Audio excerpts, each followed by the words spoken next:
Now my friends, our next trio in this list is trio of cicatrices or trio of scar tissue. My friends, Tyler mentions this as her trio of cicatrices or scar tissue. Margaret Tyler's trio of scar tissue remedies, my friends, and that's causticum, graphitis and silica. Causticum, graphitis and silica. Now again, all these are helpful for keloid scar tissues. So a quick, and this list helps a lot in your practice. All of the trios will help you a lot in your practice, especially when you're trying to compare. You not always have the repertory at your disposal many times. Now with causticum, you have to understand the keloids or scars, there is a contracted sensation, there is a contraction, there is a burning sensation. Many times what can happen in keloids and scars of causticum, that they close and reopen. They got better, but again it flares up again. It ulcerates. It reopens. Many times the keloids of causticum have never been well since a burn. So they had a burn and the keloids or the scar tissue started after that. So a contracted sensation, a burning, raw, sore sensation. That is a characteristic of causticum, burning, rawness, soreness. In a patient where the keloids close and reopen, and it ulcerates and never been well since a burn, and that's very important for your causticum. So, many times post-burn there is a contracture and you cannot stretch your arms after the burn, and your causticum will help in softening the keloids so that the contracture is reduced. When we come to graphitis, my friends, wonderful remedy for post-acne scars, post-incisional hernia scars, post-hysterectomy scars, where the scar looks black. Graphitis is black lead, so that's the doctrine of signature. The scar looks absolutely black. There is itching, there is dryness, parchment dryness of the scar, and many times there is a watery, sticky oozing from the scar, and your graphitis will work wonderfully in such cases where there is a watery discharge, where there is sticky discharge. So blackening of the scar, parchment dryness of the scar, and the scar has a sticky honey-like discharge. That's very important for your graphitis. When we come to silica, one of the very important things to understand for silica, my friends, especially for keloids and scars, is most of the medicines which are suppurative have a thick pus. The consistency is generally thick. But with silica, what is very important, that although it's a suppurative medicine, the consistency of pus is a thin, watery pus. The Medica term for that is sanious, S-A-N-I-O-U-S, sanious pus. So silica is a thin, watery pus, which is very, very classical for your silica. No other remedy in the entire Medica has that. So keloids with thin, watery pus, sanious pus, keloids which has a splinter-like pain, and that's very important for your silica. So contraction with the keloids, burning, raw and sore with the keloids, that's causticum, never been well since a burn. Dryness of the skin with the keloids, blackening of the skin with the keloids or the scars, and a sticky honey-like discharge with the keloids, that's your graphitis. Whereas when it's a thin, watery, sanious pus with the keloids, with splinter-like pain, better by warm application, that is always, my friends, your silica. So that is Margaret Tyler's trio of scar tissue remedies. We come to number 7, my friends, and number 7 is, this is by George Royal, Royal's trio of climacteric remedies. George Royal's trio of climacteric or menopausal remedies. And Royal mentions his top 3 for menopausal remedies. Very interestingly, Sancan, Sanguinaria canadensis, lachesis and sepia. Sanguinaria canadensis, lachesis and sepia. If you consider lachesis, remember few H for lachesis. What are the H? Hemorrhoids, hemorrhage, and it's a dark hemorrhage. Hot flushes, hot perspiration. So hemorrhoids, hemorrhage, hot flushes, hot perspiration. Add 2 more with that, palpitations and burning vertex.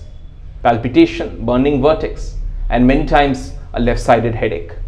So hemorrhoids, hot flushes, hot vertex, hot perspiration, headache, so 5H, and burning in the head and palpitation. Those are the 2 extras post-menopause for lachesis. And menopausal syndrome, lachesis is a wonderful remedy. Obviously you need emotionals, but these are typical symptoms which can happen post-menopause in lachesis. Now sanguinaria is a very interesting exception in this list. It's a small remedy. But again, it's a superb menopausal remedy. If you look in Allen's keynotes, it mentions that for menopausal syndrome, when there is painful enlargement of the breast, when there is leukorrhea, when there is burning of palms and soles, when there is a sick headache, cases where lachesis and sulfur fails to relieve, Sanguinaria canadensis can be wonderful in such cases. So very many cases where your lachesis has failed, where your sulfur has failed, your Sancan can be a wonderful remedy to help you in such cases. Especially when there is painful breast enlargement, burning of palms and soles, hot flushes, sick headache, Sancan can help. Now we come to sepia. You understand, in a menopausal situation, sepia is a wonderful use because of the hair fall, of the low libido, of the indifference, of the irritability. Sepia will be a wonderful remedy in such cases, with the uterine prolapse, with the backache. So temperamental change, whether indifferent, whether irritable, and physical change with the hair fall, with the uterine prolapse, with the low libido, with the backache, sepia is a wonderful remedy for climacteric situations. We come to number 8, my friends.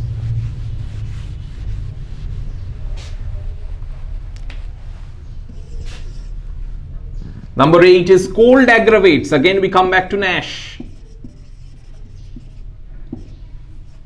Cold aggravates, and Nash mentions that remedies which have profuse expectoration, which have purulent expectoration, so profuse expectoration, purulent expectoration, and every little exposure to cold aggravates the symptoms. So remedies, Nash's trio of cold aggravates, where you have profuse and purulent expectoration, and every little exposure to cold aggravates the situation. And his top 3 remedies for that is silica, hipersulf, tuberculinum. I repeat, cold aggravates remedies with a profuse and purulent expectoration, where every little exposure to cold aggravates the situation.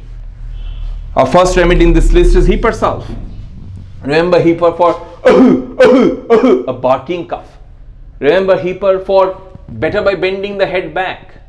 Remember Hiper for dry cold wind aggravation, dry cold air, dry cold wind that aggravates the situation. And when they expectorate, it's like rotten cheese, it's a sour smell. That's very important for Hiper. And when they cough as if somebody is strangulating you, choking cough, strangulating cough, that's important for your hipersulf. Number 2 in this list is tuberculinum. Chilly patient, they crave for fresh open air, but whenever they are out in the fresh open air, that aggravates the cold. Either an upper respiratory, so a congestive tonsillitis, redness in the tonsils, belladonna tuberculinum is a good chain, or a lower respiratory infection where the apex of the left lung is affected. Left lung, upper lobe, that's the area of affinity for your tuberculinum. So upper respiratory with the congestive tonsillitis, lower respiratory with apex of the left lung being affected in tuberculinum. In a chilly patient who is craving for fresh open air, but open air aggravates the symptoms, they lose flesh while live well. That's very important for tuberculinum. And when you come to silica, again a chilly remedy, but silica's profuse and purulent expectoration is very offensive, bad smelling. It's like little granules many times, granular expectoration, but very offensive. Many times silica's cough is worse on lying down, like pulsatilla. They follow each other well. Worse on lying down. And also you'll find in silica that cough flares up after vaccination. It's never been well since vaccination, the cough increases. And there's a very interesting line in Allen's for silica, that chest complains of stone cutters with total loss of vital strength. Why? What does it imply, the stone cutters? That's the pneumoconiosis. That's the dust aggravation. Dust exposure makes them worse. So a chilly remedy, silica is a chilly remedy with lying down aggravation for the cough, like pulsatilla. Silica is a remedy where you will find granular expectoration but very offensive. That's a purulent expectoration. And in silica they have never been well since vaccination, where dust aggravation is an important factor because it's a remedy for chest complaints of stone cutters, inhaling the stone dust. That's important for silica. Hiper, as I mentioned, the land wind aggravation is very important. Dry cold air, dry land wind like aconite. But they come down with a barking cough. They come down with a choking, strangling cough. And always better by bending the head backward with a rotten, cheesy expectoration. So that, my friends, is your trio of cold aggravates of Nash. We come to number 9, my friends, in this list. And number 9, we again come back to Nash, where it is Nash's trio of condylomata or warts. Trio of condylomata or warts. And the trio of condylomata or warts, my friends, that is thuya, nitric acid and staphysagria. Thuya, nitric acid and staphysagria. We come to nitric acid first. Whenever you come across cases where facial warts are there and the patient tells you, whenever I shave, it starts to bleed, remember, nitric acid is the remedy for the case. So bleeding warts on contact, bleeding warts on washing, that's a feature of nitric acid. Jagged warts which look jagged like a knife, that's nitric acid. And whenever you touch or press that wart, there's a splinter like pain, there's a sticking pain, that's a nitric acid.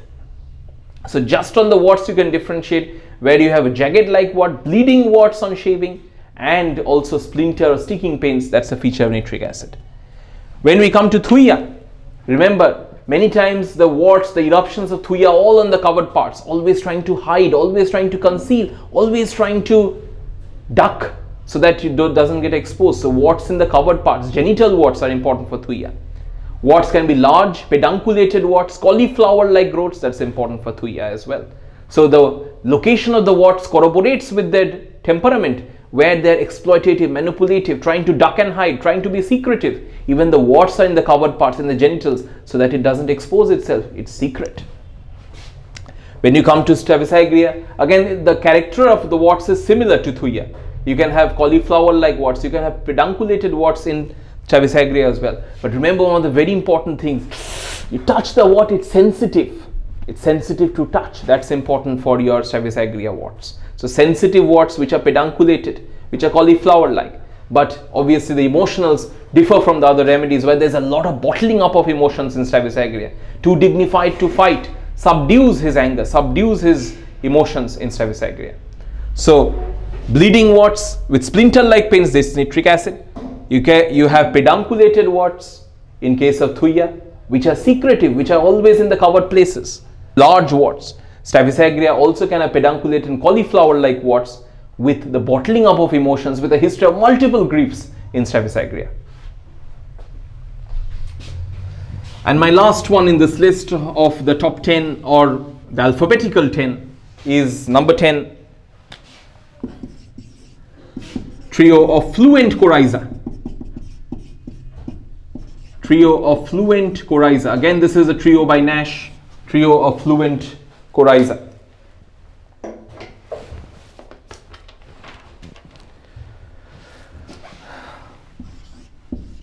The remedy for this is arsenicum, arsenicum album, allium cepa, arsenicum album, allium cepa, and mercurius. So this is Nash's trio of fluent coryza. Now when you come to arsenicum, you have to understand that it's a thin, watery coryza. It's an excoriating coryza. To be honest, all of the three have excoriating coryza. But with arsenic, it's a thin, watery, excoriating coryza. Whenever it comes down, it corrodes the upper lip and there's a very great burning sensation. I shared with you it's Nash's trio of burning as well. So whenever it comes down, it burns the mucous membrane. So thin, watery, excoriating coryza which is burning the mucous membrane. That's important for arsenic. And with arsenicum, they're always better indoors. When the doors and windows are closed, a chilly remedy. When they go out of doors, the coryza aggravates. So thin, watery, excoriating coryza with a lot of burning and always better indoors, always better by heat. Whenever they go outdoors, it's worse. When we come to allium cepa, remember my friends, A for allium, A for air. They crave fresh open air. Open air, they're always better in allium cepa. Closed room, they're aggravated. What happens in allium cepa? You have an excoriating nasal discharge, you have a watery or bland lacrimal discharge. And with allium cepa, you also have to understand it's a remedy for singer's cold. So whenever they cough, as if cough would tear the larynx. So they always grasp the larynx because they feel the cough would tear the larynx. So singer's cold and colds in damp cold weather in case of allium cepa as well. So acrid coryza, bland lacrimation, where the A for allium, A for better in open air, in a patient whose throat is affected. So catarrhal laryngitis, singer's cold, where whenever they cough, they hold the larynx because it feels as if the cough would tear the larynx. And that's very classical for allium cepa. Third in this list is mercurius. Borike mentions that they have fluent coryza, but it's quite thick. It's too thick that it doesn't run down to the lip. In case of arsenic, allium cepa, it can run down to the lip. But in case of mercurius, it's thick enough. The consistency is thicker that it doesn't run down to the lip. But you can have very excoriating discharge in mercurius as well. Remember, corroding, excoriating discharges are syphilitic. So mercurius is a top syphilitic remedy. So the excoriating, corroding discharge is a feature of mercurius, is a feature of the syphilitic miasm. Now with mercurius, what happens? They have a damp aggravation. They have a warm room aggravation as well. And the coryza, many times of mercurius, it can be an excoriating coryza as I mentioned, but many times in mercurius you will find a green fetid discharge as well, greenish discharge, offensive discharge as well in mercurius.